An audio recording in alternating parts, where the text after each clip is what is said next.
সূরা আলে ইমরান। রহমান রহিম আল্লাহ তাআলার নামে। আলিফ লাম মিম। মহান আল্লাহ তাআলা, তিনি ছাড়া অন্য কোনো মাবুদ নেই। তিনি চিরঞ্জীব, তিনি চিরস্থায়ী।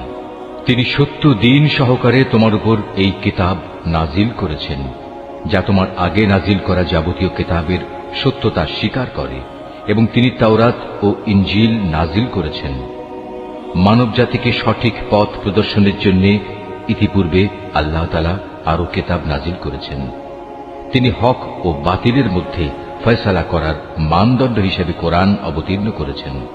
তা সত্ত্বেও যারা আল্লাহ তাআলার নিদর্শন সমূহকে অস্বীকার করবে, তাদের জন্য রয়েছে কঠোর শাস্তি। আল্লাহ তাআলা অসীম ক্ষমতার মালিক, তিনি চরম প্রতিশোধ গ্রহণকারীও বটে। আল্লাহ তাআলার কাছে আকাশমালা ও ভূখণ্ডের কোনো তথ্যই গোপন নেই। তিনি তো সেই মহান সত্তা, যিনি মায়ের পেটে থাকতেই তার ইচ্ছা মতো তোমাদের আকৃতি গঠন করেছেন। আসলেই আল্লাহ তাআলা ছাড়া দ্বিতীয় কোনো মাবুদ নেই। তিনি প্রচন্ড ক্ষমতাশালী এবং প্রবল প্রজ্ঞাময়। তিনি সেই মহান সত্তা। তিনি তোমার উপর এই কিতাব নাজিল করেছেন। এই কিতাবে দু ধরনের আয়াত রয়েছে। এর কিছু হচ্ছে সুস্পষ্ট দ্ব্যর্থহীন আয়াত, সেগুলি হচ্ছে কিতাবের মৌলিক অংশ। এছাড়া বাকি আয়াতগুলো হচ্ছে রূপক বর্ণনায় বর্ণিত মানুষের মাঝে যাদের অন্তরে বক্রতা রয়েছে। তারা এগুলোকে কেন্দ্র করেই নানা ধরনের ফিতনা ফাসাদ সৃষ্টি করা এবং আল্লাহর কিতাবের অপব্যাখ্যা করার উদ্দেশ্যে এসব রূপক আয়াত থেকে কিছু অংশের অনুসরণ করে। মূলত এসব রূপক বিষয়ের ব্যাখ্যা আল্লাহ তাআলা ছাড়া আর কেউ জানে না। এ কারণেই যাদের মধ্যে জ্ঞানের গভীরতা আছে, সেসব ব্যক্তি বলে, আমরা এর সবটুকুর উপর ঈমান এনেছি। এগুলো সবই তো আমাদের মালিকের পক্ষ থেকে আমাদের দেয়া হয়েছে। সত্য কথা হচ্ছে, আল্লাহর হেদায়েতে প্রজ্ঞা সম্পন্ন লোকেরাই কেবল শিক্ষা গ্রহণ করে থাকে। তারা আরো বলে, হে আমাদের মালিক, একবার যখন তুমি আমাদের সঠিক পথের দিশা দিয়েছ, তখন আর তুমি আমাদের মনকে বাঁকা করে দিও না। একান্ত তোমার কাছ থেকে আমাদের প্রতি দয়া করো, কেননা যাবতীয় দয়ার মালিক তো তুমি। হে আমাদের মালিক, তুমি অবশ্যই সমগ্র মানব জাতিকে তোমার সামনে হিসাব নিকাশের জন্য একদিন একত্রিত করবে। এতে কোন রকম সন্দেহ নাই। নিঃসন্দেহে আল্লাহ তাআলা কখনোই ওয়াদা ভঙ্গ করেন না। যারা আল্লাহ তাআলা ও তাঁর বিধান অস্বীকার করেছে, তাদের ধন সম্পদ ও সন্তান সন্ততি আল্লাহর আযাব থেকে তাদের বাঁচানোর ব্যাপারে কোনই উপকারে আসবে না। পরিণামে তারাই হবে জাহান্নামের ইন্ধন। তাদের পরিণতি হবে ফিরআউন ও তাদের পূর্ববর্তী নাফরমান জাতিসমূহের মতো। তারা আমার আয়াতসমূহ মিথ্যা প্রতিপন্ন করেছিল। অতএব তাদের অপরাধের কারণে আল্লাহ তাআলা তাদের শক্ত করে পাকড়াও করলেন। বস্তুত শাস্তি প্রয়োগে আল্লাহ তাআলা অত্যন্ত কঠোর।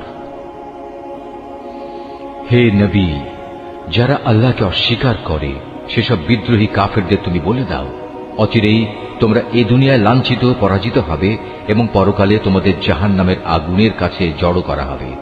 আর জাহান্নাম তা তো হচ্ছে অত্যন্ত নিকৃষ্ট অবস্থান। সে দল দুটোর মধ্যে তোমাদের জন্য শিক্ষণীয় কিছু নিদর্শন মজুদ ছিল, যারা বদরের সম্মুখ সমরে একে অপরের সামনাসামনি হয়েছিল। এদের মধ্যে এক বাহিনী লড়ছিল আল্লাহর দ্বীনের পথে, আর অপর বাহিনীটি ছিল অবিশ্বাসী কাফেরদের। এই সম্মুখ সমর তারা চর্মচক্ষু দিয়ে তাদের প্রতিপক্ষকে তাদের দ্বিগুণ দেখতে পাচ্ছিল।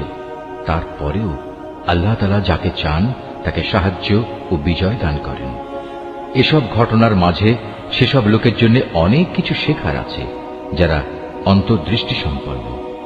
নারী জাতি, সন্তান সন্ততি, কাঁড়ি কাঁড়ি সোনা রূপা, পছন্দসই ঘোড়া, গৃহপালিত জন্তু ও জমিনের ফসল সব সময়ই মানব সন্তানের জন্য লোভনীয় করে রাখা হয়েছে। এসব হচ্ছে পার্থিব জীবনের ভোগের সামগ্রী মাত্র। স্থায়ী জীবনের উৎকৃষ্ট আশ্রয় তো একমাত্র আল্লাহ তাআলার কাছে রয়েছে। হে নবী, তুমি তাদের বলো, আমি কি তোমাদের এর চাইতে উৎকৃষ্ট কোনো বস্তুর কথা বলবো? হ্যাঁ, সে উৎকৃষ্ট বস্তু হচ্ছে তাদের জন্য যারা আল্লাহকে ভয় করে। এমন সব লোকদের জন্য তাদের মালিকের কাছে রয়েছে মনোরম জান্নাত, যার পাদদেশ দিয়ে প্রবাহমান থাকবে অগণিত ঝর্ণাধারা এবং তারা সেখানে অনাদিকাল থাকবে। আরো থাকবে তাদের পূত পবিত্র সঙ্গী ও সঙ্গিনীরা। সর্বোপরি থাকবে আল্লাহ তাআলার অনাবিল সন্তুষ্টি। আল্লাহ তাআলা নিজ বান্দাদের কার্যকলাপের উপর সর্বদা সতর্ক দৃষ্টি রাখেন। যারা বলে, হে আমাদের মালিক, আমরা অবশ্যই তোমার উপর ঈমান এনেছি, অতঃপর আমাদের যা গুনাহখাতা হয়ে যায় তা তুমি মাফ করে দাও, এবং শেষ বিচারের দিন তুমি আমাদের জাহান্নামের আগুন থেকে বাঁচিয়ে দিও। এরা হচ্ছে ধৈর্যশীল এবং সত্যাশ্রয়ী, এরাই অনুগত এবং দানশীল। সর্বোপরি এরা হচ্ছে শেষ রাতে কিংবা উষা লগ্নে ক্ষমা প্রার্থনাকারী। আল্লাহ তাআলা স্বয়ং সাক্ষ্য দিচ্ছেন, তিনি ছাড়া অন্য কোনো মাবুদ নেই। ফেরেশতারা এবং জ্ঞানবান মানুষেরাও এই একই সাক্ষ্য দিচ্ছে। আল্লাহ তাআলাই একমাত্র ন্যায় ও ইনসাফ কার্যকর করেন। তিনি ছাড়া দ্বিতীয় কোনো মাবুদ নাই। তিনি পরাক্রমশালী, তিনি প্রজ্ঞাময়। নিঃসন্দেহে মানুষের জীবন বিধান হিসেবে আল্লাহ তাআলার কাছে ইসলামই একমাত্র গ্রহণযোগ্য ব্যবস্থা। যাদের আল্লাহর পক্ষ থেকে কিতাব দেওয়া হয়েছিল, তারা এই জীবন বিধান থেকে বিচ্যুত হয়ে নিজেরা একে অপরের প্রতি বিদ্বেষ ও হিংসার বশবর্তী হয়ে বিভিন্ন দলে উপদলে বিভক্ত হয়ে মতানৈক্যে লিপ্ত হয়ে পড়েছিল। তা আবার তাদের কাছে আল্লাহর পক্ষ থেকে সঠিক জ্ঞান আসার পর যে ব্যক্তি আল্লাহর বিধান অস্বীকার করবে, তার জানা উচিত অবশ্যই আল্লাহ তাআলা দ্রুত হিসাব গ্রহণকারী। যদি এসব মানুষ তোমার সাথে এ ব্যাপারে কোনরূপ বিতর্কে লিপ্ত হয়, তাহলে তুমি তাদের বলে দাও, আমি এবং আমার অনুসারীরা সবাই আল্লাহর কাছে আত্মসমর্পণ করে নিয়েছি। অতঃপর যাদের আল্লাহর পক্ষ থেকে কিতাব দেওয়া হয়েছে এবং যারা কোনো কিতাব না পেয়ে মূর্খ থেকে গেছে, তাদের সবাইকে জিজ্ঞাসা করো, তোমরা কি সবাই আল্লাহর কাছে আত্মসমর্পণ করেছ? হ্যাঁ, তারা যদি জীবনের সর্বক্ষেত্রে আল্লাহর আনুগত্য মেনে নেয়, তাহলে তারা তো সঠিক পথ পেয়েই গেল। কিন্তু তারা যদি ঈমান থেকে মুখ ফিরিয়ে নেয়, তাহলে মনে রেখো, তোমার দায়িত্ব হচ্ছে কেবল আমার কথা পৌঁছে দেয়া। আল্লাহ তাআলা বান্দাদের কর্মকাণ্ড পর্যবেক্ষণ করছেন। নিঃসন্দেহে যারা আল্লাহর নাজিল করা নিদর্শন সমূহ অস্বীকার করে, যারা অন্যায়ভাবে নবীদের হত্যা করে এবং মানব জাতিকে যারা ন্যায় ও ইনসাফ মেনে চলার আদেশ দেয়, তাদের হত্যা করে, এদের তুমি এক কঠোর শাস্তির সুসংবাদ দাও। এদের অবস্থা হচ্ছে দুনিয়া আখিরাত উভয় স্থানেই এদের কর্ম ব্যর্থ নিষ্ফল হয়ে গেছে, আর এ কারণেই এদের কোথাও কোনো সাহায্যকারী থাকবে না।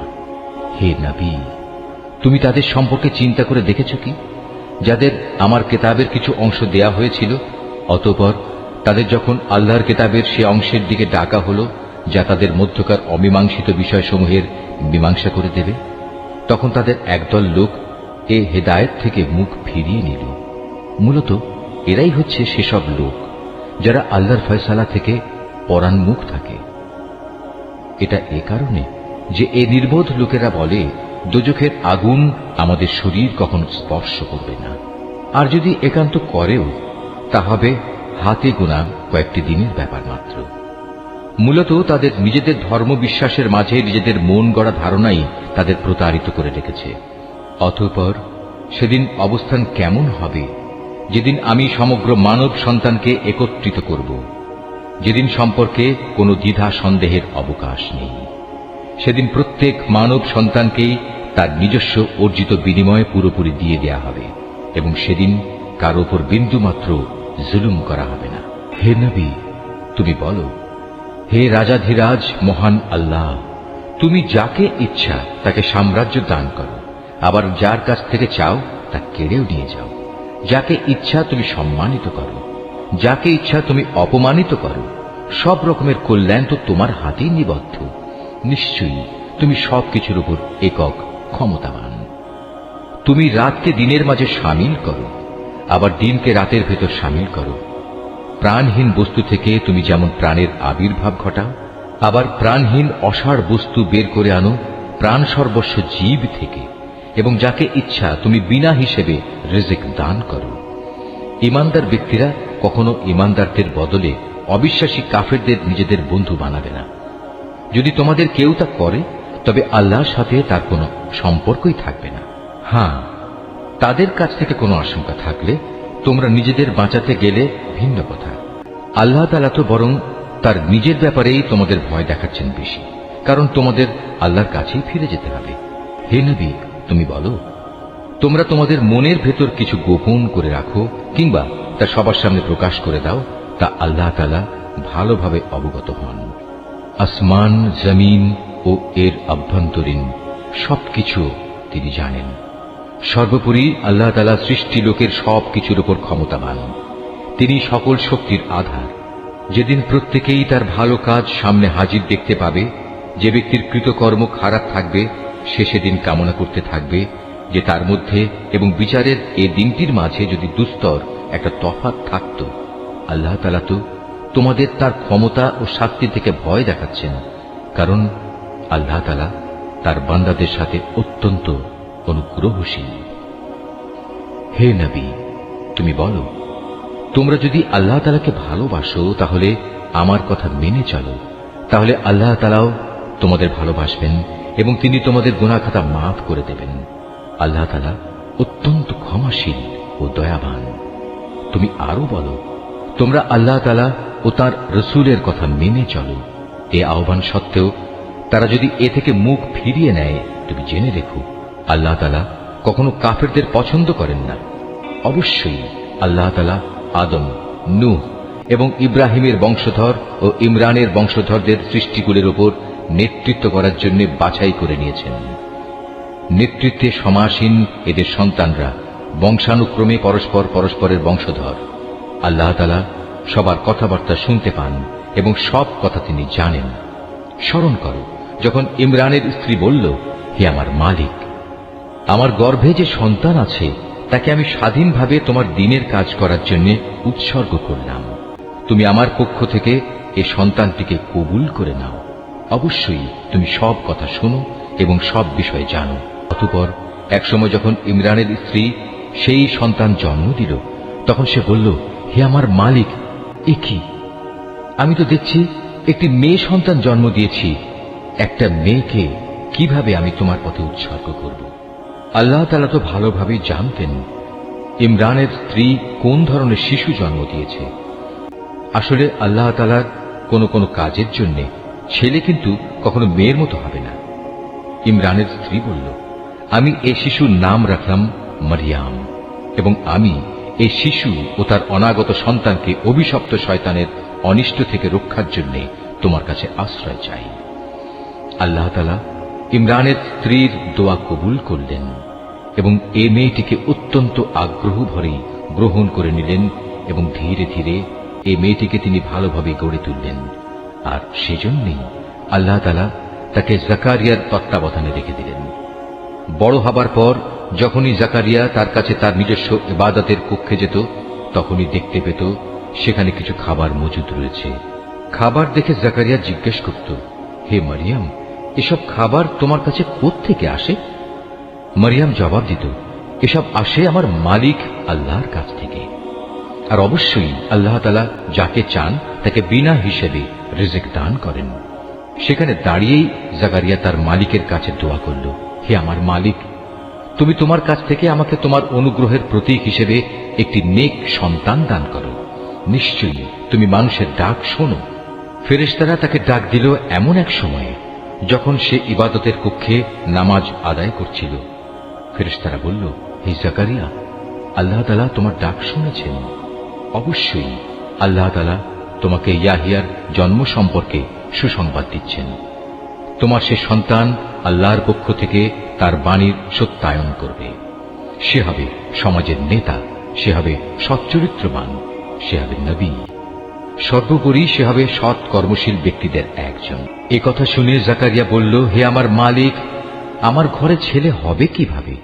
একে তো আমি নিজে বার্ধক্যে উপনীত হয়ে গেছি, তদুপরি আমার স্ত্রীও বন্ধা, সন্তান ধারণে সম্পূর্ণ অক্ষম। আল্লাহ তাআলা বললেন, হ্যাঁ, এভাবেই হয়। আল্লাহ তাআলা যা চান তাই তিনি করেন। জাকারিয়া নিবেদন করল, হে মালিক, তুমি আমার জন্য এর কিছু পূর্ব লক্ষণ ঠিক করে দাও। আল্লাহ তাআলা বললেন, হ্যাঁ, তোমার সে লক্ষণ হবে এই যে তুমি 3 দিন 3 রাত পর্যন্ত মানুষের সাথে ইশারা ইঙ্গিত ছাড়া কথাবার্তা বলবে না। এই অবস্থায় তুমি তোমার মালিককে বেশি বেশি স্মরণ করবে এবং সকাল সন্ধ্যায় তার পবিত্র নামসমূহের তসবিহ পাঠ করতে থাকবে। রুকু 5। অতঃপর মরিয়ম বয়প্রাপ্ত হল। আল্লাহ ফেরেশতারা যখন বলল, হে মরিয়ম, আল্লাহ তাআলা নিঃসন্দেহে তোমাকে একটি বিশেষ কাজের জন্য বাছাই করেছেন এবং এজন্যে তোমাকে তিনি পবিত্র করেছেন এবং বিশ্বের নারীকুলের উপর তিনি তোমাকে সম্মানিত করেছেন। হে মরিয়ম, এর যোগ্য হওয়ার জন্য তুমি সর্বদা তোমার মালিকের অনুগত হও, তার কাছে আনুগত্যের মাথা নত করো। রুকুকারীদের সাথে তুমিও আল্লাহর সামনে রুকু করো। হে নবী, এ সবই ছিল তোমার জন্য অদৃশ্য লোকের সংবাদ। আমি এগুলো তোমাকে ওহির মাধ্যমে জানিয়েছি, নতুবা তুমি তো সেখানে তাদের পাশে হাজির ছিলে না, বিশেষ করে যখন ইবাদতখানার পুরোহিতরা মরিয়মের পৃষ্ঠপোষক কে হবে এটা নির্বাচনের জন্য ভাগ্যরেখায় কলম নিক্ষেপ করেছিল, আর তুমি তাদের ওখানে উপস্থিত ছিলে না যখন তারা বিতর্ক করছিল। অতঃপর ফেরেশতারা বলল, হে মরিয়ম, অবশ্যই আল্লাহ তাআলা তোমাকে একটি পুত্র সন্তানের জন্ম সংক্রান্ত নিজস্ব এক বাণীর সুসংবাদ দিচ্ছেন। তার নাম হবে মসীহ। সে পরিচিত হবে মরিয়মের পুত্র ঈসা হিসাবে। দুনিয়া আখিরাতের উভয় স্থানেই সে সম্মানিত হবে। সে হবে আল্লাহর সান্নিধ্যপ্রাপ্ত ব্যক্তিদের অন্যতম। সে দোলনায় থাকা অবস্থায় যেমন মানুষের সাথে কথা বলতে পারবে, পরিণত বয়সেও তেমনি ভাবে তাদের সাথে কথা বলবে। বস্তুত সে হবে নেককার মানুষদের একজন। মরিয়ম বলল, হে আমার মালিক, আমার গর্ভে সন্তান আসবে কোত্থেকে? আমাকে তো কখনো কোনো মানব সন্তান স্পর্শ পর্যন্ত করেনি। আল্লাহ তাআলা বললেন, এভাবেই আল্লাহ তাআলা যাকে চান তাকে চিরাচরিত নিয়ম ছাড়াই পয়দা করেন। তিনি যখন কোনো কাজ করার সিদ্ধান্ত নেন তখন শুধু তাকে বলেন, হয়ে যাও, অতঃপর সাথে সাথে তা সংঘটিত হয়ে যায়। ফেরেশতারা মরিয়মকে বলল, তোমার সন্তানকে আল্লাহ তাআলা তাঁর কিতাব ও প্রজ্ঞার বিষয়গুলো শেখাবেন, সাথে সাথে তিনি তাকে তাওরাত এবং ইনজিলও শিক্ষা দেবেন। আল্লাহ তাআলা তাকে বনী ইসরাইলদের কাছে রসুল করে পাঠালেন। অতঃপর সে আল্লাহর রসুল হয়ে তাদের কাছে এসে বলল, আমি নিঃসন্দেহে তোমাদের মালিকের কাছ থেকে নবুয়তের কিছু নিদর্শন নিয়ে এসেছি। সেই নিদর্শনগুলো হচ্ছে, আমি তোমাদের জন্য মাটি দ্বারা পাখির মতো করে একটি আকৃতি গঠন করব এবং পরে তাতে খুঁ দেব। অতঃপর তোমরা দেখবে এই আকৃতিটি আল্লাহর ইচ্ছায় জীবন্ত পাখি হয়ে যাবে, আর জন্মান্ধ এবং কুষ্ঠ রোগীকেও সুস্থ করে দেব। আল্লাহর ইচ্ছায় এভাবে আমি মৃতকেও জীবিত করে দেব। আমি তোমাদের আরো বলে দেব, তোমরা নিজের ঘরে কি কি জিনিস খাও, আবার কি জিনিস না খেয়ে জমা করে রাখো। মূলত তোমরা যদি আল্লাহর উপর ঈমান আনো তাহলে নিঃসন্দেহে এতে তোমাদের জন্য নিদর্শন রয়েছে। মসীহ ঈসা ইবনে মরিয়ম আরো বলবে, তাওরাতের যে বাণী আমার কাছে রয়েছে আমি তার সত্যায়নকারী। তাছাড়া তোমাদের উপর হারাম করে রাখা হয়েছে এমন কতিপয় জিনিসও আমি তোমাদের জন্য হালাল করে দেব, এবং আমি তোমাদের মালিকের পক্ষ থেকে এই নিদর্শন নিয়েই এসেছি। অতএব তোমরা আল্লাহকে ভয় করো এবং আমার আনুগত্য করো। নিশ্চয়ই আল্লাহ তাআলা আমার মালিক, তোমাদেরও মালিক। অতএব তোমরা তাঁরই ইবাদত করো, আর এটাই হচ্ছে একমাত্র সঠিক ও সোজা পথ। অতঃপর ঈসা যখন তাদের থেকে কুফরি আঁচ করতে পারল তখন সে সাথীদের ডেকে বলল, কে আছো তোমরা? আল্লাহ তাআলার পথের দিকে চলার সময় আমার সাহায্যকারী হবে? হাওয়ারীরা বলল, হ্যাঁ, আমরাই হব আল্লাহর সাহায্যকারী। আমরা আল্লাহর উপর ঈমান এনেছি। হে ঈসা, তুমি সাক্ষী থাকো, আমরা সবাই এক একজন অনুগত বান্দা। হাওয়ারীরা বলল, হে আল্লাহ, তুমি যা কিছু নাজিল করেছ আমরা তার উপর ঈমান এনেছি এবং আমরা রাসূলের কথাও মেনে নিয়েছি। সুতরাং তুমি সত্যের পক্ষে সাক্ষ্যদাতাদের সাথে আমাদের নাম লিখে দাও। অতঃপর বনী ইসরাইলের লোকেরা আল্লাহর নবীর বিরুদ্ধে দারুণ শঠতা করল, তাই আল্লাহ কৌশলের পন্থা গ্রহণ করলেন। বস্তুত আল্লাহ তাআলাই হচ্ছেন সর্বোত্তম কৌশলী। যখন আল্লাহ তাআলা বললেন, হে ঈসা, আমি তোমার এই দুনিয়ার জীবন কাটানোর কাল শেষ করতে যাচ্ছি এবং বর্তমান পরিস্থিতিতে আমি তোমাকে আমার কাছে তুলে আনব। যারা তোমাকে মেনে নিতে অস্বীকার করছে তাদের যাবতীয় পাপ থেকেও আমি তোমাকে পবিত্র করে নেব। আর যারা তোমাকে অনুসরণ করছে তাদের আমি কিয়ামত পর্যন্ত এই অস্বীকারীদের উপর বিজয়ী করে রাখব। অতঃপর তোমাদের সবাইকে আমার কাছেই ফিরে আসতে হবে। সেদিন ঈসা সম্পর্কিত যেসব বিষয়ে তোমরা মতবিরোধে লিপ্ত ছিলে তার সবকটি বিষয়ই আমি তোমাদের মাঝে মীমাংসা করে দেব। যারা আমার বিধান অস্বীকার করেছে আমি তাদের এই দুনিয়ায় অপমান ও আখিরাতে আগুনে দগ্ধ হওয়ার কঠোরতর শাস্তি দেব। এ থেকে বাঁচানোর মতো সেদিন তাদের কোনো সাহায্যকারী থাকবে না। অপরদিকে যারা আল্লাহর উপর ঈমান এনেছে এবং ভালো কাজ করেছে অতঃপর আল্লাহ তাদের সবাইকে তাদের পাওনা পুরোপুরি আদায় করে দেবেন। আল্লাহ তাআলা জালেমদের কখনো ভালোবাসেন না। এই কিতাব যা আমি তোমাকে পড়ে শোনাচ্ছি তা হচ্ছে আল্লাহর নিদর্শন ও জ্ঞানপূর্ণ উপদেশ বিশেষ। সত্য কথা হচ্ছে আল্লাহ তাআলার কাছে ঈসার উদাহরণ হচ্ছে প্রথম মানুষ আদমের মতো। তাকেও আল্লাহ তাআলা মাতা পিতা ছাড়া সরাসরি মাটি থেকে পয়দা করেছেন। তারপর তাকে বললেন, এবার তুমি মানুষে পরিণত হয়ে যাও। সাথে সাথে তা মানুষ হয়ে গেল। এ হচ্ছে তোমার মালিক আল্লাহর পক্ষ থেকে আসা সত্য প্রতিবেদন। অতঃপর তোমরা কখনো সেসব দলে সামিল হও না যারা ঈসার ব্যাপারে নানা রকম সন্দেহ পোষণ করে। এ বিষয়ে আল্লাহর কাছ থেকে সঠিক জ্ঞান আসার পরেও যদি কেউ তোমার সাথে খামোখা ঝগড়া বিবাদ ও তর্ক করতে চায় তাহলে তুমি তাদের বলে দাও, এসো আমরা সবাই এ ব্যাপারে একমত হই। আমরা আমাদের ছেলেদের ডাকব এবং তোমাদের ছেলেদেরও ডাকব।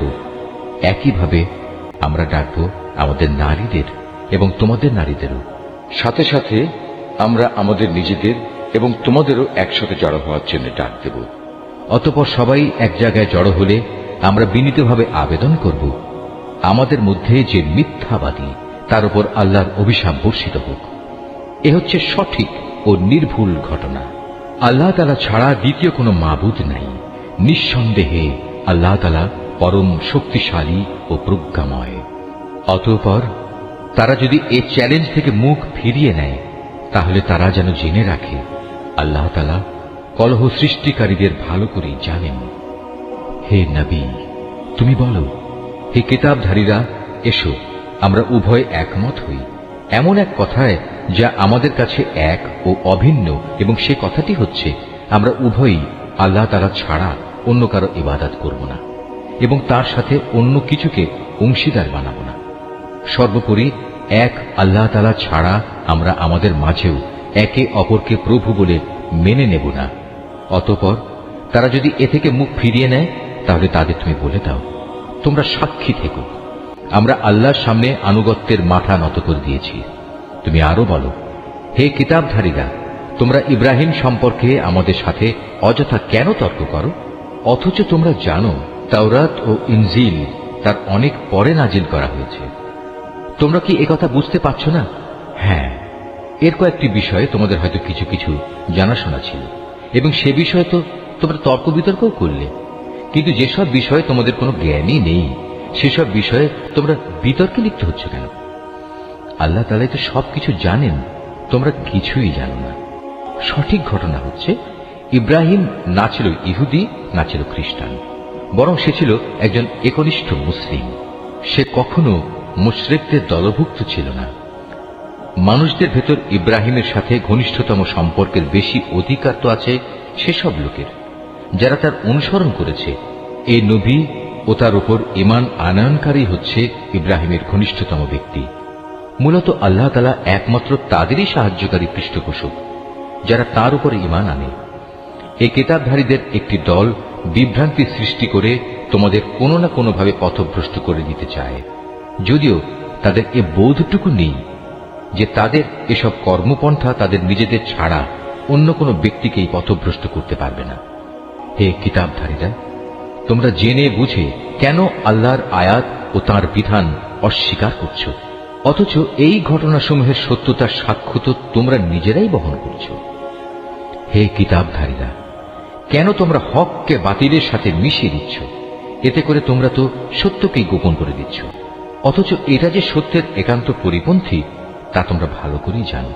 আহলে কিতাবদের মধ্যে থেকে একদল নির্বোধ তাদের নিজেদের লোকদের বলে, মুসলমানদের উপর যা কিছু অবতীর্ণ হয়েছে তোমরা সকালবেলায় তার উপর ঈমান আনো এবং বিকেলবেলায় গিয়ে তা অস্বীকার করো। এর ফলে তারা সম্ভবত ঈমান থেকে ফিরে আসবে। যারা তোমাদের জীবন বিধানের অনুসরণ করে এমন সব লোকজন ছাড়া অন্য কারো কথাই তোমরা মেনে নিও না। হে নবী, তুমি বলে দাও, একমাত্র হেদায়েত হচ্ছে আল্লাহর হেদায়েত। তোমরা একথা মনে করো না যে তোমাদের যে ধরনের ব্যবস্থা দেওয়া হয়েছে তেমন ধরনের কিছু অন্য কাউকেও দেওয়া হবে এবং সে সূত্র ধরে অন্য লোকেরা তোমাদের মালিকের দরবারে তোমাদের বিরুদ্ধে কোন রকম যুক্তিতর্ক খাড়া করবে। হে নবী, তুমি তাদের বলে দাও, হেদায়েতের এ অনুগ্রহ তো আল্লাহর হাতেই। তিনি যাকে ইচ্ছা তাকেই তা দান করেন। আল্লাহ তাআলা বিশাল প্রজ্ঞা সম্পন্ন। নিজের দয়া দিয়ে তিনি যাকে ইচ্ছা তাকে হিদায়াতের জন্য খাস করে নেন। বস্তুত আল্লাহ তাআলা হচ্ছেন অসীম দয়া ও অনুগ্রহের মালিক। আহলে কিতাবদের মধ্যে এমন লোকও আছে, তুমি যদি তাদের কাছে ধন সম্পদের এক স্তূপ আমানত রাখো, তারা চাওয়া মাত্রই তা তোমাকে ফেরত দেবে। আবার এদের মধ্যে এমন কিছু লোকও আছে যাদের কাছে যদি একটি দিনারও তুমি রাখো, তারা তা তোমাকে ফিরিয়ে দেবে না। হ্যাঁ, যদি এজন্যে তোমরা তাদের উপর চেপে বসতে পারো তাহলে সেটা ভিন্ন। এটা এই কারণে যে এরা বলে, এই অইহুদি অশিক্ষিত লোকদের ব্যাপারে আমাদের উপর কোনো বাধ্যবাধকতা নেই। এভাবেই এরা বুঝে শুনে আল্লাহর উপর মিথ্যা কথা বলে। অবশ্য যে ব্যক্তি আল্লাহর সাথে সম্পাদিত প্রতিশ্রুতি রক্ষা করে চলে, অতঃপর সে ব্যাপারে সাবধানতা অবলম্বন করে, তাদের জন্য সুখবর হচ্ছে আল্লাহ তাআলা সাবধানী লোকদের খুব ভালোবাসেন। যারা নিজেদের আল্লাহর সাথে সম্পাদিত প্রতিশ্রুতি ও শপথ সমূহ সামান্য বৈষয়িক মূল্যে বিক্রি করে দেয়, পরকালে তাদের জন্য আল্লাহর পুরস্কারের কোনো অংশই থাকবে না। সেদিন এদের সাথে আল্লাহ তাআলা কোনো কথাবার্তা বলবেন না। এমনকি সেদিন আল্লাহ তাআলা তাদের দিকে তাকিয়েও দেখবেন না এবং আল্লাহ তাআলা তাদের পাক পবিত্রও করবেন না। সত্যি এদের জন্য রয়েছে কঠোর পীড়াদায়ক আযাব। এদের মধ্যে এমন কিছু লোকও আছে যারা কিতাবের কোনো অংশ যখন পড়ে তখন নিজেদের জিহ্বাকে এমনভাবে এদিক সেদিক করে নেয় যাতে তোমরা মনে করতে পারো যে সে সত্যিই বুঝি তা কিতাবের কোনো অংশ, কিন্তু তা কিতাবের কোনো অংশই নয়। তারা আরো বলে, এটা আল্লাহর কাছ থেকেই এসেছে, কিন্তু আসলে তা আল্লাহর কাছ থেকে আসা কিছু নয়। এরা জেনে শুনে আল্লাহর উপর মিথ্যা কথা বলে চলেছে। কোন মানব সন্তানের পক্ষেই এটা সম্ভব নয় যে আল্লাহ তাআলা তাকে তার কিতাব, প্রজ্ঞা ও নবুয়ত দান করবেন। অতঃপর সে লোকদের ডেকে বলবে, তোমরা আল্লাহকে ছেড়ে এখন সবাই আমার বান্দা হয়ে যাও। বরং সে তো নবুয়ত প্রাপ্তির পর এ কথাই বলবে, তোমরা সবাই তোমাদের মালিকের বান্দা হয়ে যাও। এটা এই কারণে যে তোমরাই মানুষদের এই কিতাব শেখাচ্ছিলে এবং তোমরা নিজেরাও তাই অধ্যয়ন করছিলে। আল্লাহর ফেরেশতা ও তার নবীদের প্রতিপালক রূপে স্বীকার করে নিতে এ ব্যক্তি তোমাদের কখনো আদেশ দেবে না। একবার আল্লাহর অনুগত মুসলমান হবার পর সে কিভাবে তোমাদের পুনরায় কুফরির আদেশ দিতে পারে? আল্লাহ তাআলা যখন তার নবীদের কাছ থেকে প্রতিশ্রুতি নিয়েছিলেন তখন তিনি বলেছিলেন, এ হচ্ছে কিতাব ও তার ব্যবহারিক জ্ঞান কৌশল যা আমি তোমাদের দান করলাম। অতঃপর তোমাদের কাছে যখন আমার কোন রসূল আসবে যে তোমাদের কাছে রক্ষিত আগের কিতাবের সত্যায়ন করবে, তখন তোমরা অবশ্যই তার আনিত বিধানের উপর ঈমান আনবে এবং তাকে সাহায্য করবে। আল্লাহ তাআলা জিজ্ঞাসা করলেন, তোমরা কি এ কথার উপর আমার অঙ্গীকার গ্রহণ করেছ? তারা বলল, হ্যাঁ, আমরা মেনে চলার অঙ্গীকার করছি। আল্লাহ তাআলা বললেন, তাহলে তোমরা সাক্ষী থেকো এবং আমিও তোমাদের সাথে এ অঙ্গীকারে সাক্ষী হয়ে রইলাম। অতঃপর যারা তা ভঙ্গ করে এ থেকে মুখ ফিরিয়ে নেবে তারা অবশ্যই বিদ্রোহী বলে পরিগণিত হবে। তারা কি আল্লাহর দেয়া জীবন ব্যবস্থার বদলে অন্য কোনো বিধানের সন্ধান করছে? অথচ আসমান জমিনে যা কিছু আছে, ইচ্ছায় হোক কিংবা অনিচ্ছায় হোক, আল্লাহ তাআলার বিধানের সামনে আত্মসমর্পণ করে আছে এবং প্রত্যেককে তো তাঁর কাছেই ফিরে যেতে হবে। হে নবী, তুমি বলো, আমরা আল্লাহর উপর ঈমান এনেছি আমাদের উপর যা নাজিল করা হয়েছে তার উপর। ইব্রাহিম, ইসমাইল, ইসহাক, ইয়াকুব ও তাদের অন্যান্য বংশধরদের প্রতি যা কিছু নাজিল করা হয়েছে তার উপরও আমরা ঈমান এনেছি। আমরা আরো ঈমান এনেছি মুসা, ঈসা এবং অন্য নবীদের তাদের মালিকের পক্ষ থেকে যা কিছু দেওয়া হয়েছে তার উপরও। আল্লাহর এ নবীদের কারো মাঝেই আমরা কোনো ধরনের তারতম্য করি না। মূলত আমরা সবাই হচ্ছি আল্লাহর কাছে আত্মসমর্পণকারী মুসলমান। যদি কেউ ইসলাম ছাড়া নিজের জন্য অন্য কোনো জীবন বিধান অনুসন্ধান করে, তবে তার কাছ থেকে সে উদ্ভাবিত ব্যবস্থা কখনো গ্রহণ করা হবে না। পরকালে সে চরম ব্যর্থ হবে। বলো, যারা ঈমানের আলো পাওয়ার পর কুফরি করেছে, আল্লাহ তাআলা তাদের কিভাবে আবার আলোর পথ প্রদর্শন করবেন? অথচ এর আগে এরাই সাক্ষ্য দিয়েছিল যে আল্লাহর রসুল সত্য এবং এ রসুলের মাধ্যমেই এদের কাছে উজ্জ্বল নিদর্শন সমূহ এসেছিল। আসলে আল্লাহ তাআলা কখনো সীমা লঙ্ঘনকারী ব্যক্তিদের সঠিক পথ প্রদর্শন করেন না। এসব সীমা লঙ্ঘনজনিত কার্যকলাপের একমাত্র প্রতিদান হিসেবে তাদের উপর আল্লাহ তাআলা তাঁর ফেরেশতা ও অন্য সব মানুষের অভিশাপ বর্ষিত হবে। সে অভিশপ্ত স্থান হচ্ছে জাহান্নাম। সেখানে তারা অনাদিকাল ধরে পড়ে থাকবে। এক মুহূর্তের জন্যও তাদের উপর শাস্তির মাত্রা কমানো হবে না, না আযাব থেকে তাদের একটুখানি বিরাম দেওয়া হবে। তবে তাদের কথা আলাদা, যারা এসব কিছুর পর তওবা করেছে এবং তারপর নিজেদের সংশোধন করে নিয়েছে। আল্লাহ তাআলা অবশ্যই ক্ষমাশীল ও পরম দয়ালু। কিন্তু যারা একবার ঈমান আনার পর কুফরির পথ অবলম্বন করেছে, অতঃপর তারা এই বেঈমানি কার্যকলাপ দিন দিন বাড়াতেই থেকেছে, আল্লাহর দরবারে তাদের তওবা কখনো কবুল হবে না, কারণ এ ধরনের লোকেরাই হচ্ছে পথভ্রষ্ট। রুকু 10। এটা সুনিশ্চিত, যারা আল্লাহ তাআলাকে অস্বীকার করেছে এবং কুফরি অবস্থায় তাদের মৃত্যু হয়েছে, তারা যদি নিজেদের আল্লাহর আযাব থেকে বাঁচানোর জন্য এক পৃথিবী পূর্ণ স্বর্ণ মুক্তিপণ হিসেবে খরচ করে, তবু তাদের কারো কাছ থেকে তা গ্রহণ করা হবে না।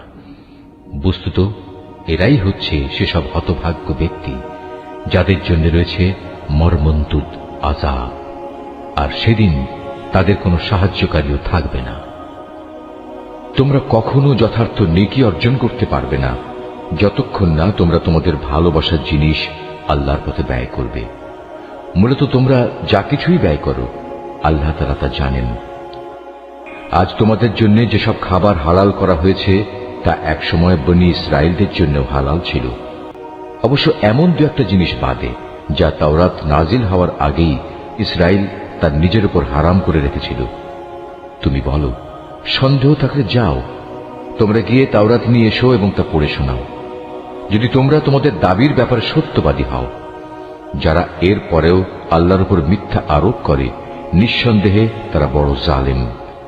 তুমি বলো, আল্লাহ তাআলা সত্য কথা বলেছেন, অতএব তোমরা সবাই নিষ্ঠার সাথে ইব্রাহিমের মতাদর্শ অনুসরণ করো। আর ইব্রাহিম কখনো আল্লাহর সাথে অংশীবাদীদের দলে শামিল ছিল না।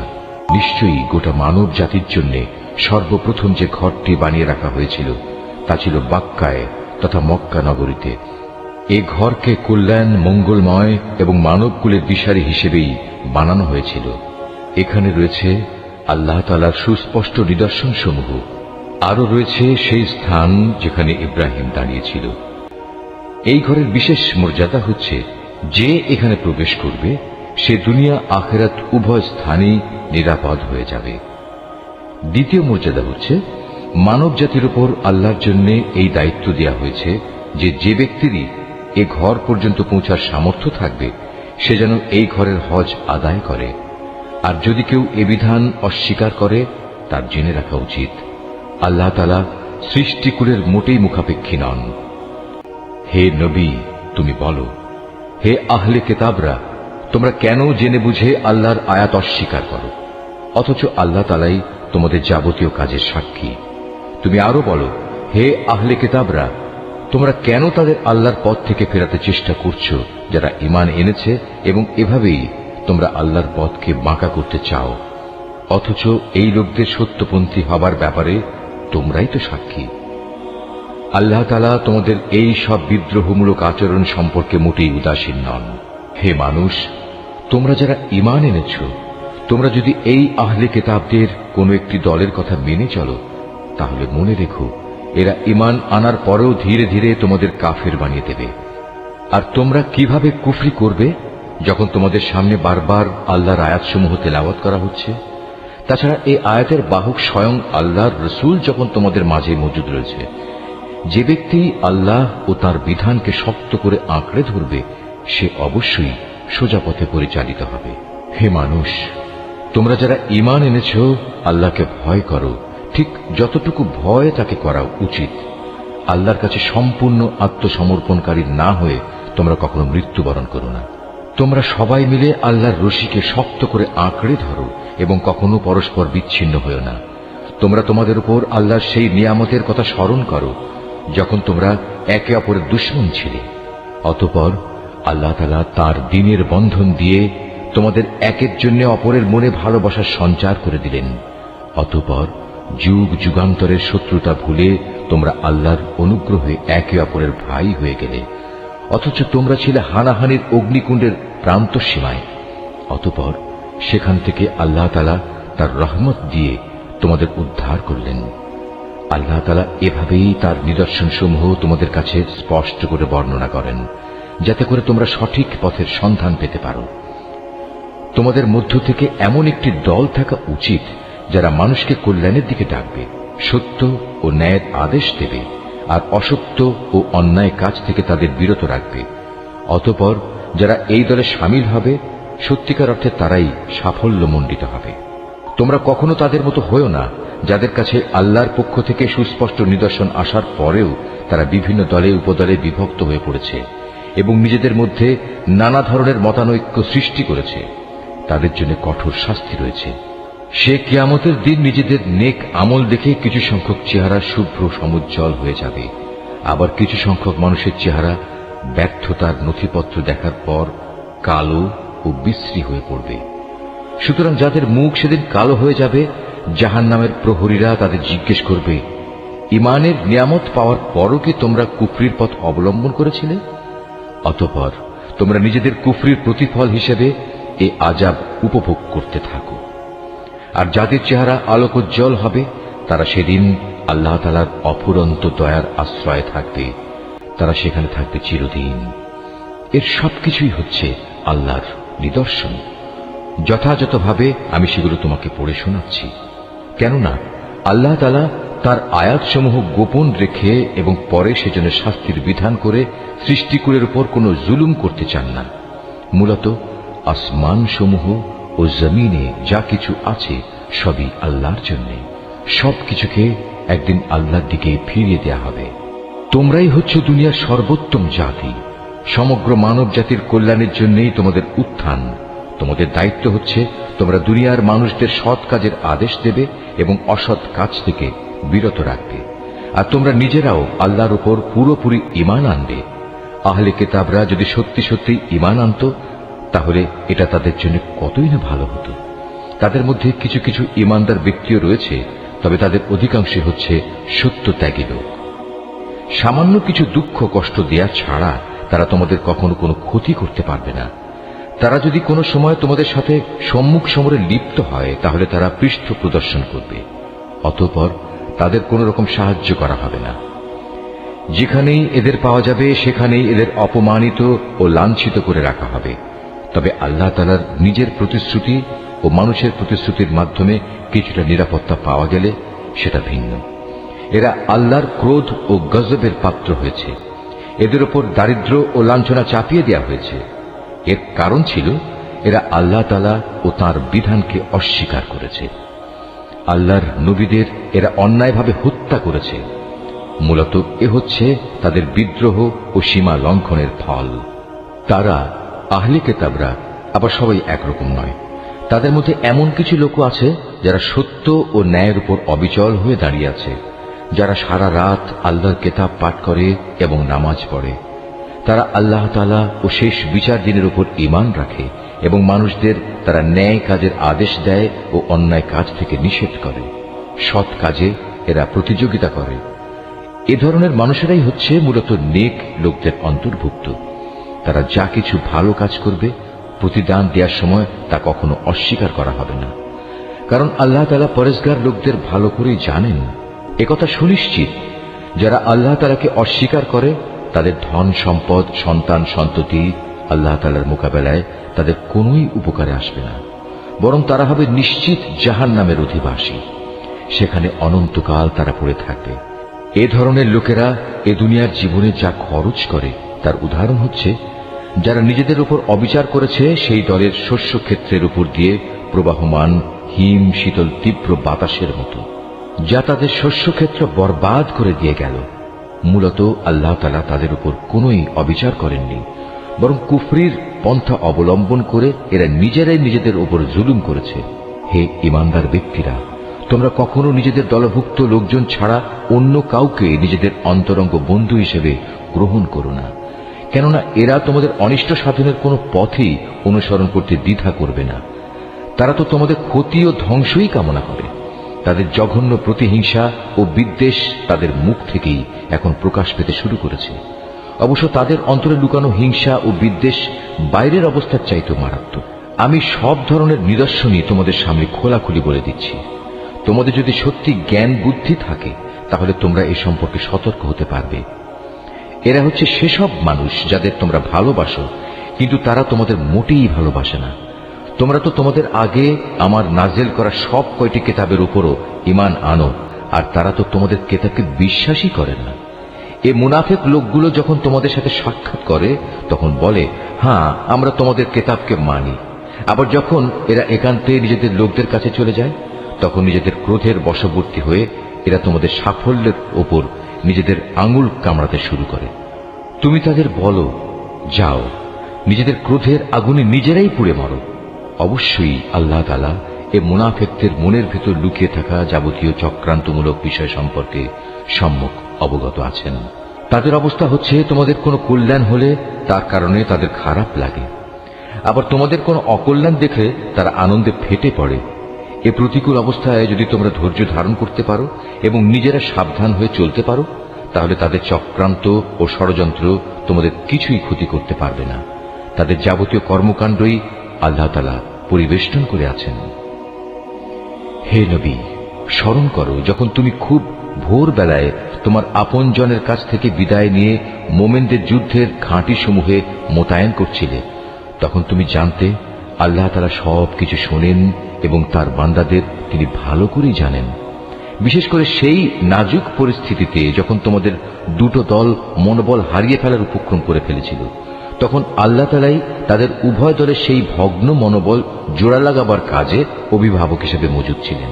আর আল্লাহর উপর যারা ঈমান আনে তাদের তো সর্বাবস্থায় তার উপরে ভরসা করা উচিত। এই ভরসা করার কারণেই বদরের যুদ্ধে আল্লাহ তাআলা তোমাদের বিজয় ও সাহায্য দান করেছিলেন, অথচ তোমরা জানো তোমরা কত দুর্বল ছিলে। অতএব আল্লাহকে ভয় করো। আশা করা যায় তোমরা আল্লাহর কৃতজ্ঞতা আদায় করতে সক্ষম হবে। সে মুহূর্তের কথাও স্মরণ করো যখন তুমি মোমেনদের বলেছিলে, যুদ্ধে বিজয় লাভ করার জন্য তোমাদের মালিক যদি আসমান থেকে 3000 ফেরেশতা পাঠিয়ে তোমাদের সাহায্য করেন তাহলে তোমাদের বিজয়ের জন্য তা কি যথেষ্ট হবে না? অবশ্যই তোমরা যদি ধৈর্য ধারণ করো এবং শয়তানের চক্রান্ত থেকে বেঁচে থাকতে পারো। এ অবস্থায় তারা শত্রু বাহিনী যদি তোমাদের উপর দ্রুত গতিতে আক্রমণ করে বসে তাহলে তোমাদের মালিক প্রয়োজনে 5000 চিহ্নিত ফেরেশতা দিয়েও তোমাদের সাহায্য করবেন। আসলে এ সংখ্যাটা বলে আল্লাহ তাআলা তোমাদের জন্য একটি সুসংবাদ দিয়েছেন, নতুবা বিজয়ের জন্য তো তিনি একাই যথেষ্ট। আল্লাহ তাআলা চেয়েছেন যেন এর ফলে তোমাদের মন কিছুটা প্রশান্ত ও আশ্বস্ত হতে পারে। আর সাহায্য ও বিজয় তা তো পরাক্রান্ত প্রজ্ঞাময় আল্লাহ তাআলার পক্ষ থেকেই আসে, তিনিই সর্বজ্ঞ।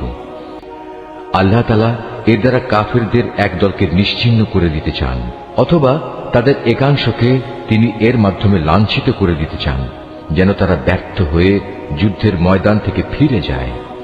হে নবী, এ ব্যাপারে তোমার কিছুই করার নেই। আল্লাহ তাআলা চাইলে তাদের উপর দয়া পরবশ হবেন কিংবা চাইলে তাদের কঠোর শাস্তি দেবেন, কেননা এরা ছিল স্পষ্টত জালেম। আসমান সমূহ ও জমিনে যা কিছু আছে তার সব হচ্ছে আল্লাহ তাআলার।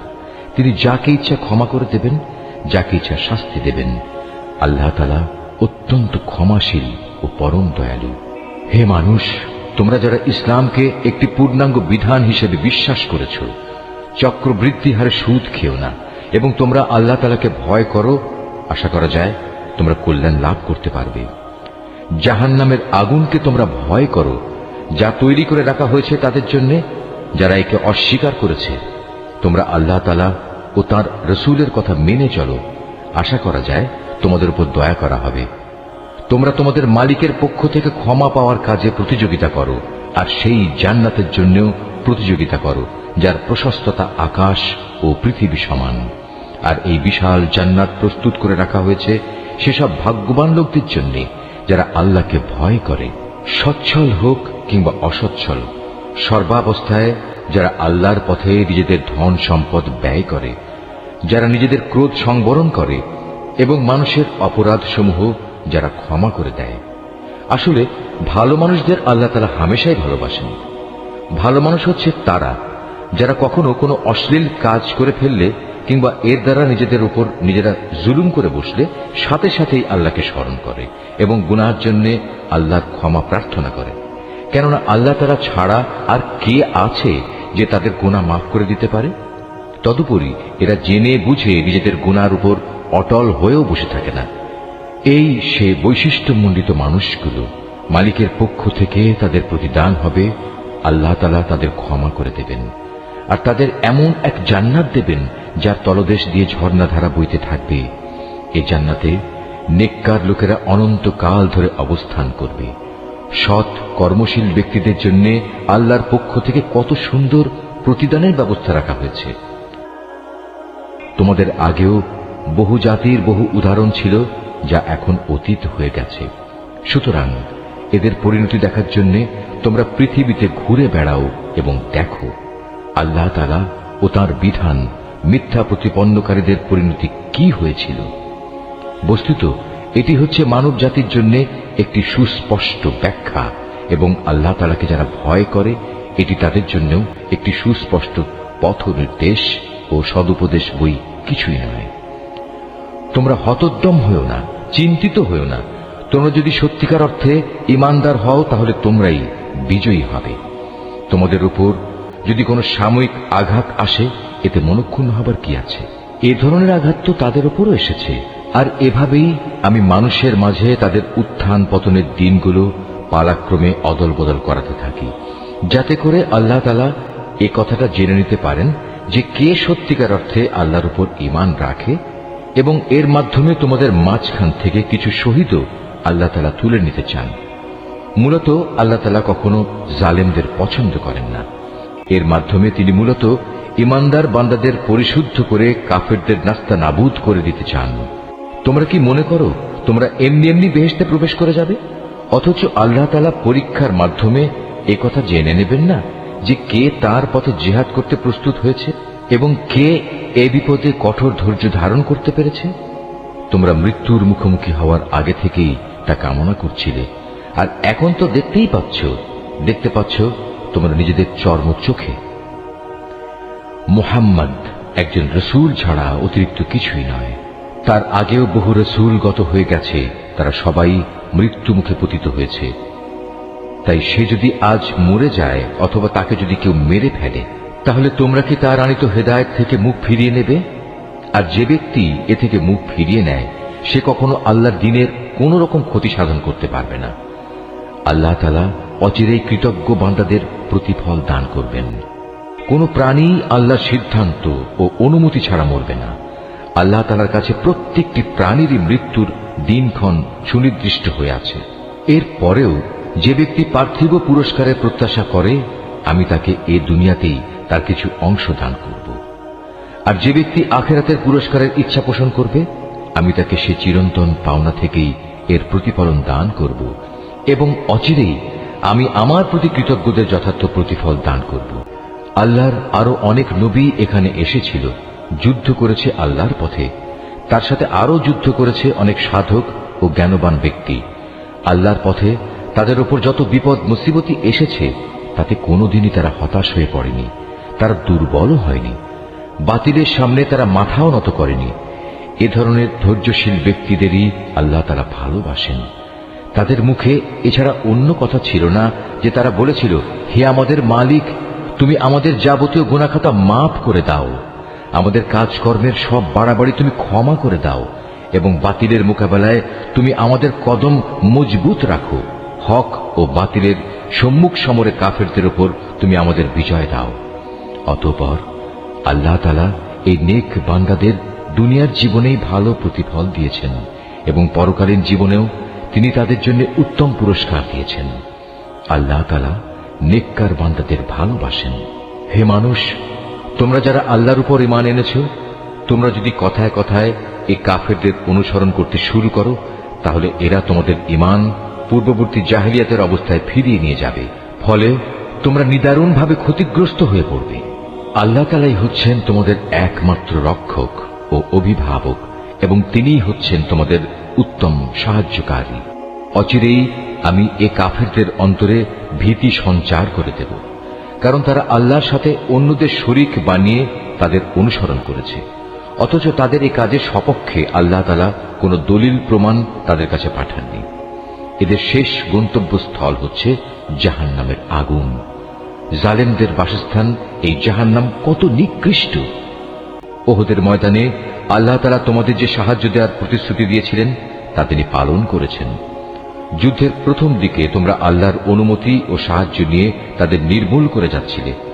পরে যখন তোমরা সাহস ও মনোবল হারিয়ে ফেললে এবং আল্লাহর রসুলের বিশেষ একটি আদেশ পালনের ব্যাপারে মতপার্থক্য শুরু করে দিলে, এমনকি আল্লাহর রসুল যখন তোমাদের ভালোবাসার সেই জিনিস তথা আসন্ন বিজয় দেখিয়ে দিলেন, তারপরেও তোমরা তার কথা অমান্য করে তার বলে দেয়া স্থান ছেড়ে চলে গেলে। তোমাদের কিছু লোক ঠিক তখন বৈষয়িক ফায়দা হাসিলে ব্যস্ত হয়ে পড়ল। তখনও তোমাদের কিছু লোক পরকালের কল্যাণী চাইতে থাকল। অতঃপর আল্লাহ তাআলা এর দ্বারা তোমাদের ঈমানের পরীক্ষা নিতে চাইলেন এবং তা থেকে তোমাদের অন্যদিকে ফিরিয়ে দিলেন। অতঃপর আল্লাহ তাআলা তোমাদের মাফ করে দিলেন। আল্লাহ তাআলা হামেশাই ঈমানদারদের উপর দয়াবান।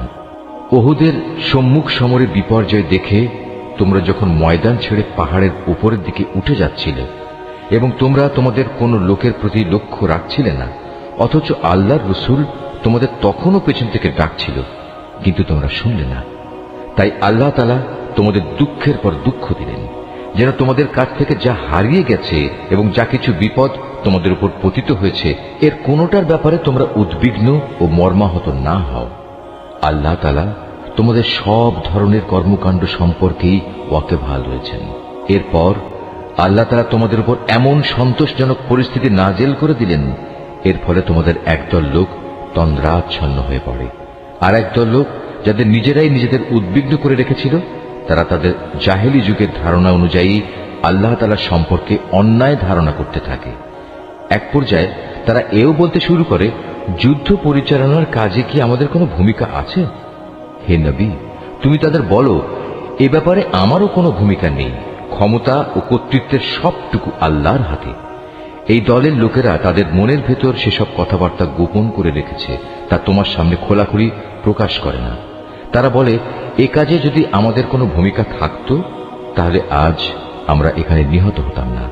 তুমি তাদের বলে দাও, যদি আজ তোমরা সবাই ঘরের ভেতরেও থাকতে, তবু নিহত হওয়া যাদের অবধারিত ছিল, তারা তাদের মরণের বিছানার দিকে বের হয়ে আসত। আর এভাবেই তোমাদের মনের ভেতর লুকিয়ে রাখা বিষয়সমূহের ব্যাপারে আল্লাহ তাআলা তোমাদের পরীক্ষা করেন এবং এই ঘটনার মাঝ দিয়ে তিনি তোমাদের অন্তরে যা কিছু আছে তাও পরিশুদ্ধ করে দেন। তোমাদের মনের কথা সম্পর্কে আল্লাহ তাআলা সম্যক ওয়াকিবহাল রয়েছেন। দুটি বাহিনী যেদিন সম্মুখ সমরে একে অপরের মুখোমুখি হয়েছিল, সেদিন যারা ময়দান থেকে পালিয়ে গিয়েছিল তাদের একাংশের অর্জিত কাজের জন্য শয়তানই তাদের পদস্খলন ঘটিয়ে দিয়েছিল। অতঃপর তারা অনুতপ্ত হলে আল্লাহ তাআলা তাদের ক্ষমা করে দিলেন। আল্লাহ তাআলা অত্যন্ত ক্ষমাশীল ও পরম ধৈর্যশীল। হে ঈমানদার ব্যক্তিরা, তোমরা কাফেরদের মতো হও না। তাদের অবস্থা ছিল এমন, এ কাফেরদের কোনো ভাই বন্ধু যখন বিদেশ বিভূয়ে মারা যেত কিংবা কোনো যুদ্ধে লিপ্ত হতো, তখন এরা তাদের সম্পর্কে বলতো, এরা যদি বাইরে না গিয়ে আমাদের কাছে থাকত, তাহলে এরা কিছুতেই মরত না এবং এরা নিহতও হতো না। এভাবেই এই মানসিকতাকে আল্লাহ তাআলা তাদের মনের আক্ষেপে পরিণত করে দেন। আসলে আল্লাহই মানুষের জীবন দেন, আল্লাহই মানুষের মৃত্যু ঘটান এবং তোমরা এ দুনিয়ায় যা করে যাচ্ছ আল্লাহ তাআলা তার সব কিছুই দেখেন। তোমরা যদি আল্লাহর পথে নিহত হও অথবা সে পথে থেকেই তোমরা মৃত্যুবরণ করো, তাহলে আল্লাহর পক্ষ থেকে যে রহমত ও ক্ষমা লাভ করবে তা হবে কাফেরদের সঞ্চিত অর্থ সামগ্রীর চাইতে অনেক বেশি উত্তম। আল্লাহর পথে যদি তোমরা জীবন বিলিয়ে দাও অথবা তাঁরই পথে তোমাদের মৃত্যু হয়, তাহলেই তোমাদের কি করার থাকবে? কারণ তোমাদের তো একদিন আল্লাহ তাআলার সমীপে এমনি একত্রিত করা হবে। এটা আল্লাহর এক অসীম দয়া যে তুমি এদের সাথে ছিলে কোমল প্রকৃতির মানুষ। এর বিপরীত যদি তুমি নিষ্ঠুর ও পাষাণ হৃদয়ের মানুষ হতে, তাহলে এসব লোক তোমার আশপাশ থেকে সরে যেত। অতএব তুমি এদের অপরাধসমূহ মাফ করে দাও, এদের জন্য আল্লাহর কাছে ক্ষমা প্রার্থনা করো এবং কাজকর্মের ব্যাপারে এদের সাথে পরামর্শ করো। অতঃপর সে পরামর্শের ভিত্তিতে সংকল্প একবার যখন নিয়ে নেবে, তখন তার সফলতার জন্য আল্লাহর উপর ভরসা করো। আল্লাহ তাআলা তার উপর নির্ভরশীল মানুষদের ভালোবাসেন। যদি আল্লাহ তাআলা তোমাদের সাহায্য করেন, তাহলে কোনো শক্তি তোমাদের পরাজিত করতে পারবে না। আর তিনি যদি তোমাদের পরিত্যাগ করেন, তাহলে এখানে এমন কোন শক্তি আছে যে অতঃপর তোমাদের কোন রকম সাহায্য করতে পারে? কাজেই আল্লাহর উপর যারা ঈমান আনে, তাদের আল্লাহর উপরে ভরসা করা উচিত। কোন নবীর পক্ষে কোন বস্তুর খেয়ানত করা সম্ভবই নয়। হ্যাঁ, মানুষের মধ্যে কেউ যদি কিছু খেয়ানত করে, তাহলে কিয়ামতের দিন সে ব্যক্তিকে তার খেয়ানতের সে বস্তু সহ আল্লাহর দরবারে হাজির হতে হবে। অতঃপর প্রত্যেককেই তার অর্জিত ভালো মন্দের পাওনা সঠিকভাবে আদায় করে দেয়া হবে। সেদিন তাদের কারো উপর অবিচার করা হবে না। যে ব্যক্তি আল্লাহর সন্তুষ্টির পথ অনুসরণ করে, তার সাথে কিভাবে সে ব্যক্তির তুলনা করা যায়? যে আল্লাহর বিরোধী পথে চলে শুধু তার ক্রোধই অর্জন করেছে, তার এমন ব্যক্তির জন্য জাহান্নামের আগুন হবে একমাত্র বাসস্থান, আর তা হবে সত্যি একটি নিকৃষ্ট আশ্রয়স্থল। এরা নিজ নিজ আমল অনুযায়ী আল্লাহর কাছে বিভিন্ন স্তরে বিভক্ত হবে। আল্লাহ তাআলা এদের সব ধরনের কার্যকলাপের উপর সজাগ দৃষ্টি রাখেন। আল্লাহ তাআলা অবশ্যই তাঁর ঈমানদার বান্দাদের উপর এই অনুগ্রহ করেছেন যে তিনি তাদের মাঝ থেকে একজন ব্যক্তিকে রসূল করে পাঠিয়েছেন, যে তাদের কাছে আল্লাহর কিতাবের আয়াতসমূহ পড়ে শোনায় এবং সে অনুযায়ী সে তাদের জীবনকে পরিশুদ্ধ করে। সর্বোপরি সে নবী তাদের আল্লাহর কিতাব ও তাঁর গ্রন্থলব্ধ জ্ঞান বিজ্ঞান শিক্ষা দেয়। অথচ এরা সবাই ইতিপূর্বে স্পষ্ট ভ্রান্তিতে নিমজ্জিত ছিল। যখনই তোমাদের উপর ওহদ যুদ্ধের বিপদ নেমে এলো, তখনই তোমরা বলতে শুরু করলে, পরাজয়ের এই বিপদ কিভাবে এলো, কার দোষে এলো? অথচ বদরের যুদ্ধে এর চাইতে দ্বিগুণ পরাজয়ের বিপদ তো তোমরাই তাদের ঘটিয়েছিলে। হে নবী, তুমি বলো, এটা এসেছে তোমাদের নিজেদের কারণেই। আল্লাহ তাআলা সর্ববিষয়ের উপর অসীম ক্ষমতায় ক্ষমতাবান। উহুদের ময়দানে দুদলের সম্মুখ লড়াইয়ের দিনে যে সাময়িক বিপর্যয় তোমাদের উপর এসেছিল, তা এসেছে আল্লাহর ইচ্ছায়। এই বিপর্যয় দিয়ে আল্লাহ তাআলা একথাটা জেনে নিতে চান, কারা তাঁর উপর সঠিক অর্থে ঈমান এনেছে। এর মাধ্যমে তাদের পরিচয়ও তিনি জেনে নেবেন। যারা এই চরম মুহূর্তে মুনাফিকি করেছে, এ মুনাফিকদের যখন বলা হয়েছিল যে সবাই একসাথে আল্লাহর পথে লড়াই করো, অথবা কমপক্ষে নিজেদের শহরের প্রতিরক্ষাটুকু তোমরা করো, তখনও তারা বলল, যদি আমরা জানতাম আজ সত্যি সত্যি যুদ্ধ হবে, তাহলে অবশ্যই আমরা তোমাদের অনুসরণ করতাম। এ সময় তারা ঈমানের চাইতে কুফরিরই বেশি কাছাকাছি অবস্থান করছিল। এরা মুখে এমন সব কথা বলে যা তাদের অন্তরে নেই, আর এরা যা কিছু গোপন করে আল্লাহ তাআলা তা সম্যক অবগত আছেন। এরা হচ্ছে সেসব মুনাফিক যারা যুদ্ধে শরিক না হয়ে ঘরে বসে থাকত এবং ভাইদের সম্পর্কে বলল, তারা যদি তাদের মতো ঘরে বসে থাকত এবং তাদের কথা শুনত, তাহলে তারা আজ এভাবে মারা পড়ত না। হে নবী, তুমি এ মুনাফিকদের বলো, যদি তোমরা সত্যবাদী হও, তাহলে তোমাদের থেকে মৃত্যু সরিয়ে দাও। যারা আল্লাহর পথে নিহত হয়েছে, তাদের তোমরা কোনো অবস্থাতেই মৃত বলো না। তারা তো জীবিত, তাদের মালিকের পক্ষ থেকে জীবিত লোকদের মতোই তাদের রিজিক দেয়া হচ্ছে। আল্লাহ তাআলা নিজ অনুগ্রহ দিয়ে তাদের যা কিছু দান করেছেন তাতেই তারা পরিতৃপ্ত। এবং যারা এখনো তাদের পেছনে রয়ে গেছে, যারা এখনো তাদের সাথে মিলিত হতে পারেনি, তাদের ব্যাপারেও এরা খুশি, কেননা এমন ধরনের লোকদের জন্য এখানে কোনো ভয় নেই এবং তারা সেদিন উৎকণ্ঠিতও হবে না। এ ভাগ্যবান মানুষরা আল্লাহর পক্ষ থেকে অফুরন্ত নিয়ামত ও অনুগ্রহে উৎফুল্ল আনন্দিত হয়, কারণ আল্লাহ তাআলা ঈমানদার বান্দাদের পাওনা কখনো বিনষ্ট করেন না। উহুদের এত বড় আঘাত আসার পরেও যারা আবার আল্লাহ তাআলা ও তার রসুলের ডাকে সাড়া দিয়েছে এবং তাদের মধ্যে আরো যারা নেক কাজ করেছে, সর্বোপরি সর্বদা যারা আল্লাহকে ভয় করে চলেছে, এদের সবার জন্য রয়েছে মহাপুরস্কার। যাদের মানুষেরা যখন বলল, তোমাদের বিরুদ্ধে কাফেরদের এক বিশাল বাহিনী জামায়াত হয়েছে, অতএব তোমরা তাদের ভয় করো, এই বিষয়টাই যারা যথার্থ ঈমানদার তাদের ঈমান আরো বাড়িয়ে দিল। তারা বলল, আল্লাহ তাআলাই আমাদের জন্য যথেষ্ট এবং তিনিই হলেন উত্তম কর্মবিধায়ক। অতঃপর আল্লাহর নেয়ামত ও অনুগ্রহ নিয়ে এরা এমন ভাবে ফিরে এলো যে কোনো প্রকার অনিষ্টই তাদের স্পর্শ করতে পারল না। এরা আল্লাহর সন্তুষ্টির পথই অনুসরণ করল। বস্তুত আল্লাহ তাআলা মহা অনুগ্রহশীল। এই হচ্ছে তোমাদের প্ররোচনা দানকারী শয়তান। তারা শত্রুপক্ষের অতিরঞ্জিত শক্তির কথা বলে তাদের আপনজনদের ভয় দেখাচ্ছিল। তোমরা কোনো অবস্থায় তাদের এ হুমকিকে ভয় করবে না, বরং আমাকেই ভয় করো যদি তোমরা সত্যিকার অর্থে ঈমানদার হও।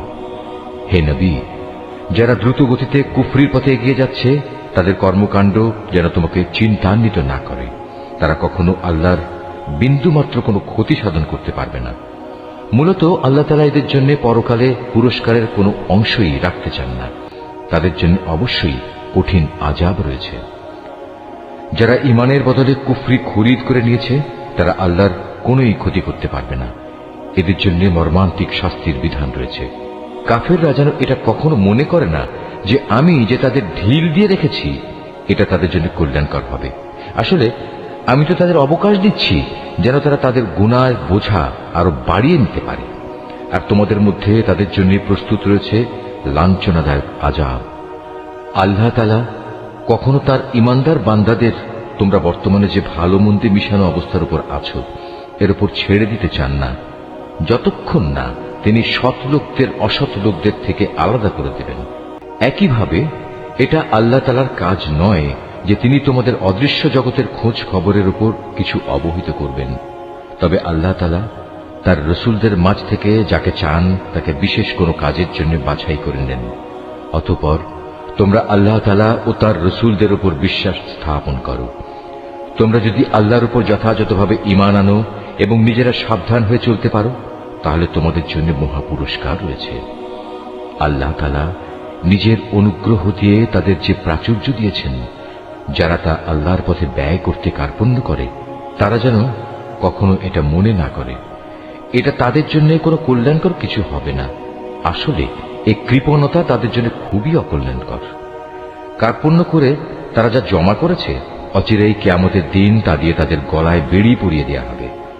আসমান সমূহ ও জমিনের উত্তরাধিকার তো আল্লাহ তাআলার, আর তোমাদের প্রতিটি কার্যকলাপ সম্পর্কে আল্লাহ তাআলা বিশেষভাবে অবগত রয়েছেন। আল্লাহ তাআলা সেই ইহুদি লোকদের কথা ভালো করেই শুনেছেন যখন তারা বিদ্রূপ করে বলেছিল, হ্যাঁ আল্লাহ তাআলা অবশ্যই গরীব আর আমরা হচ্ছি ধনী। তারা যা কিছু বলে তা আমি তাদের হিসেবের খাতায় লিখে রাখব। আমি আরো লিখে রাখব অন্যায়ভাবে তাদের নবীদের হত্যা করার বিষয়টিও। সেদিন আমি তাদের বলবো, এবার এই জাহান্নামের স্বাদ উপভোগ করো। এ আযাব হচ্ছে তোমাদের নিজেদেরই হাতের কামাই যা তোমরা আগেই এখানে পাঠিয়েছ। আল্লাহ তাআলা কখনো তার নিজ বান্দাদের প্রতি অবিচারক নন। যারা বলে স্বয়ং আল্লাহ তাআলাই তো আমাদের আদেশ দিয়েছেন যেন আমরা কোনো রসুলের উপর ঈমান না আনি যতক্ষণ না সে আমাদের জন্য এমন একটা কোরবানি এনে হাজির করবে যা গায়েব থেকে এক আগুন এসে খেয়ে ফেলবে। হে মুহাম্মদ, তুমি তাদের বলো, হ্যাঁ আমার আগেও তোমাদের কাছে বহু নবী রসুল এসেছে, তারা সবাই উজ্জ্বল নিদর্শন নিয়েই এসেছিল। তোমরা আজ যে কথা বলছো তা সহই তো তারা এসেছিল। তা সত্ত্বেও তোমরা তাদের হত্যা করলে কেন? আজ যদি তোমরা এতই সত্যবাদী হও তাহলে কেন এসব আচরণ করলে?